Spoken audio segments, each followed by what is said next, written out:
qu'il me soit permis ce matin de vous redire d'abord tous mes remerciements,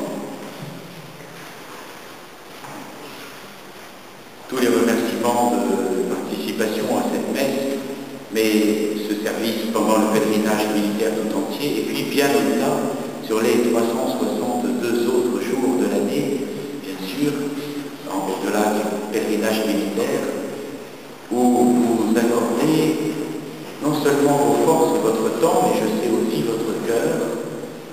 Vous avez compris que c'était le sens de mon message d'hier à l'Homélie, à d'autres personnes, à ces personnes qui ont, comment dire, dans le cœur de Jésus une place particulière. Alors je tiens à vous remercier parce que nous sommes entrés dans une phase depuis déjà quelques décennies où le propos que nous avons entendu de la bouche de Jésus il y a quelques secondes, tiré de l'Évangile selon saint Jean, où il dit que le monde a de la haine contre nous parce qu'il en a d'abord eu contre Jésus, et que le monde ne nous aimera pas parce que nous n'appartenons pas au monde, nous ne sommes pas du monde, nous sommes de Jésus, nous appartenons au Christ et à son royaume. Et ne voyez aucun propos ni polémique ni politique dans ce que je vais vous dire. Il est clair que depuis 50, 60 ans, 80 peut-être, les prophètes avaient déjà vu il y a un siècle, en France, nous quittons un monde pour aborder l'héritage d'un nouveau monde dont nous savons qu'il existe, mais dont nous n'avons pas encore vu les premières côtes. Et nous n'avons pas de géographie qui nous les décrive. Je veux dire que nous quittons un monde dit de chrétienté, dans lequel, après 18 à 19 siècles d'histoire, suivant les pays, les nations, le christianisme avait activé toutes les valeurs, toutes les forces, toutes les structures de la société.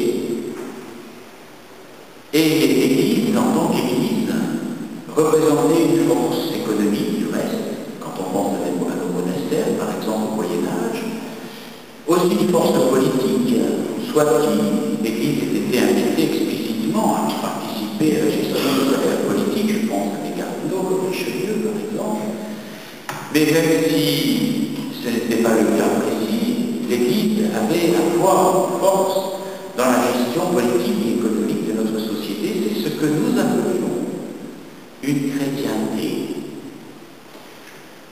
Terre dans laquelle nous étions naturellement chez nous, accueillis, au point que, entre le monde dont parle saint Jean, opposé au Christ et aux chrétiens, et puis la société, il y avait un monde, il y avait un univers. Indéniablement, et nos Saint-Père nous le confirme, nous avons quitté cette terre de chrétienté. Terre de France dont les racines sont catholiques, mais dont le cœur et l'esprit est ailleurs aujourd'hui. Ne l'oublions pas. Donc c'est dans ce monde-là que nous allons avoir à remplir notre service, notre vocation, notre mission, notre être, notre vivre de chrétien. Et en particulier notre service de l'hospitalité Notre-Dame des Ardées. Et je vous le dis avec beaucoup de tranquillité, beaucoup de paix dans le cœur. D'abord peut-être parce que le glaive des martyrs n'est pas directement suspendu sur ma tête. Encore que nous ne savons jamais comment le monde, dans sa haine, dans sa violence, guidé par le prince que nous connaissons, Jésus le dit aussi en saint Jean, le prince de ce monde, c'est le démon, le diable. Je ne parle pas du président ou de nos autres formes de constitution politique, c'est un autre ordre, cela. Donc nous savons que ce monde-là peut être résistant, comme je le disais aux jeunes de nos lycées et de nos écoles, il peut même être corrosif, voire agressif. Mais nous allons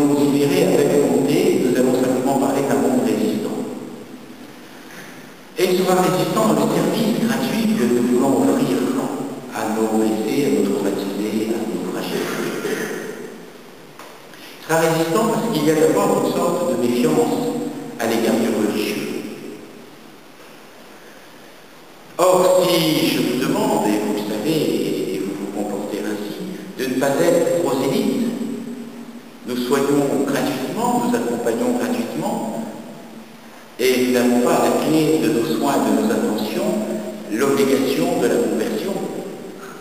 Ce serait quand même curieux que l'on demandât à un PC, attends, moi je m'occupe de toi, j'accepte de poster à l'eau, la condition que tu te fasses baptiser, par exemple. Bon, j'ouvre une petite parenthèse, hier j'ai failli donner le sacrement du malade à un musulman, ce qui en soi ne lui aurait pas fait, je pense, particulièrement de mal.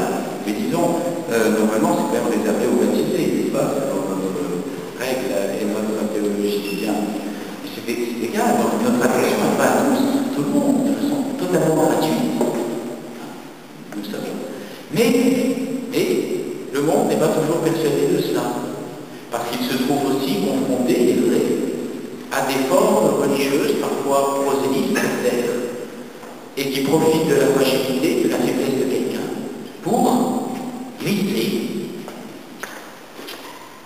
leur message. Alors je vous en supplie, nous sommes apôtres, nous sommes missionnaires, et si l'un de ceux dont nous nous occupons se retourne vers vous pour dire mais quelle est la flamme qui t'habite? Quel est le feu sacré? D'où vient ta gentillesse, ta tendresse, ta délicatesse? Alors oui, nous rendrons compte, bien sûr, de notre foi. Nous la partageons. Et avec toute cette délicatesse qui est demandée lorsque nous sommes tout proches des plus pauvres et des plus fragiles. Mais le monde, donc, se méfie du religieux. Donc, nous aurons déjà une première résistance. La deuxième résistance, c'est que le monde, parfois, est persuadé que le religieux est une maladie supplémentaire. Pas une maladie physiologique, mais une maladie psychologique. Donc nous aurons à être témoins qu'au contraire, arriver animés par l'esprit de l'évangile, nos gestes ont une qualité supérieure et partager les richesses, la lumière et l'amour qui nous viennent de l'évangile est aussi source de guérison. Car la religion qui est la nôtre est une religion du salut. Et ce qui en constitue le cœur, la bonne nouvelle, voilà pourquoi elle va d'abord aux pauvres et aux malades, est un message de rédemption. C'est-à-dire finalement la guérison ultime de l'être humain. Dieu a créé l'homme pour une existence immortelle, éternelle. Et il est d'abord par son esprit. Et c'est la résurrection du Seigneur Jésus qui nous apprend qu'il est aussi par une participation de sa chair, de ses corps, dans la résurrection du Christ. Nous aurons une chair de ressuscité. Donc ayons confiance dans cette puissance de la bonne nouvelle aussi qui nous habite. Et le monde s'en méfie. Alors, ce que je voulais vous dire ce matin, conclure, parce qu'ensuite il faut que nous revenions aux différents services, soyez toujours des hommes et des femmes libres. L'Esprit Saint qui nous habite nous rend libres. Il nous fera trouver le juste équilibre, la juste place. D'abord sans peur face à un monde résistant, parfois corrosif aussi, qui atteint nos propres facultés, qui atteint notre propre vitalité chrétienne. Soyons libres sous le régime de l'Esprit Saint, libres aussi dans nos actions. Je ne vais pas vous dire aujourd'hui à quel moment faut-il se taire, à quel moment faut-il parler, à quel moment faut-il agir, à quel moment faut-il rester à distance. Nous savons que notre seule loi véritable, c'est la loi de l'Esprit Saint qui saura mettre dans notre cœur et dans notre bouche et sur notre main la parole qu'il faut, le sentiment exact et le geste précis. Soyons donc de ces êtres qui accepteront la contradiction qu'offre le monde, et cette contradiction elle-même, je me permets de rajouter, sera le signe que nous sommes de l'Évangile, et que nous ne sommes pas imbibés de la pensée du monde. Je vous exhorte vraiment, au fond, à être, et je m'exhorte moi-même, j'exhorte mes frères et frères, à être disciples de Jésus, sous le régime puissant de l'Esprit Saint qui nous habite, sans peur, mais très lucide, très lucide.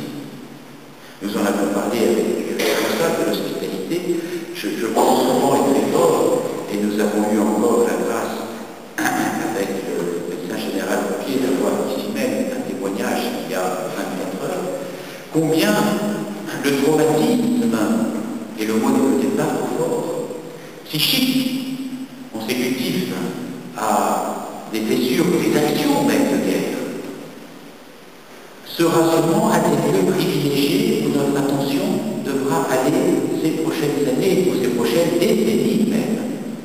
Parce que l'exemple que nous avons, c'est 15 ans en arrière. Voilà, 15 ans en arrière, le Kosovo, en l'occurrence. Donc, et face à ces traumatismes qui sont d'ordre psychique, il est d'autant plus important de manifester la force de la dimension, non pas psychique, mais spirituelle de l'être humain, qui sera comme la flamme intérieure, la droiture qui permettra, entre autres, des phénomènes puissants de résilience, qui ne se viennent pas automatiquement, puisque le psychisme est soumis à un conditionnement extérieur, conditionnement intérieur. Seul l'esprit humain est libre, et d'autant plus libre et fort qu'il est sous le régime de l'Esprit Saint. Voilà notre tâche, elle est immense. Je me permets de vous dire combien, je vous l'ai déjà dit, je le redirai, combien cette mission me paraît importante pour ces prochaines années, non pas simplement pour l'hospitalité de Notre-Dame des Armées, puisque là j'enfoncerai une porte ouverte, vous n'êtes pas pour ça, mais pour tout diocèse, aux armées françaises, et pour toute notre Église de France. Nous avons perdu l'impact, l'influence culturelle. Il ne nous reste quoi? Que nous reste-t-il? L'essentiel. L'impact spirituel qui nous vient de l'Esprit Saint et qui se manifeste toujours dans ce monde par la lumière et par l'amour. Il nous reste l'essentiel. Ça nous suffit l'essentiel. Vous êtes d'accord? Voilà. Et puis, nous allons maintenant procéder à l'entrée dans la confrérie. J'aimerais simplement souligner qu'entre la confrérie et l'hospitalité Notre-Dame des Armées, il y a, si vous voulez, le même rapport qu'il y a entre l'armée et la nation. Vous savez, c'est le grand thème, là. Nous sommes militaires, pour la plupart d'entre nous, la modernité, n'est-ce pas? Voilà. C'est un grand thème qui, en général, est complètement maltraité. Notez bien, je pense que c'est une bonne partie à cause des militaires, à cause de nous. Hein. Ils sont embarqués dans des mauvaises politiques. Hein. C'est plus pour nous. Voilà. Parce que l'armée, c'est la nation. La nation, c'est l'armée. C'est tout. Il y a des gens qui portent l'uniforme parce que c'est la partie émergée, visible de la nation pour nos besoins actuels. Et peut-être que demain, ce sera à nouveau l'armée, ce sera à nouveau la nation tout en armes, parce qu'on aura besoin de se défendre sous un agresseur, c'est tout. Il n'y a pas d'autre lien, on ne peut pas en chercher plus. Sinon, nous sommes des mercenaires, je me refuserai à être, hein. Je suis une bande de mercenaires, moi. Mais une armée militaire. Bon. Alors, c'est pareil pour la CNDA, n'est-ce pas? La confrérie, c'est simplement la partie visible de ceux qui ont accepté, dans un mouvement sûrement qui vient de l'Esprit Saint, et je souhaite en tout cas venir vraiment d'un discernement, dire je m'engage complètement. Mais je souhaiterais à la limite que tous les membres de la CNDA un jour puissent faire ce choix de la fidélité jusqu'au bout. Voilà, tout simplement, c'est ça la confrérie. C'est pas ni la crème, ni le... c'est simplement la partie d'entre vous qui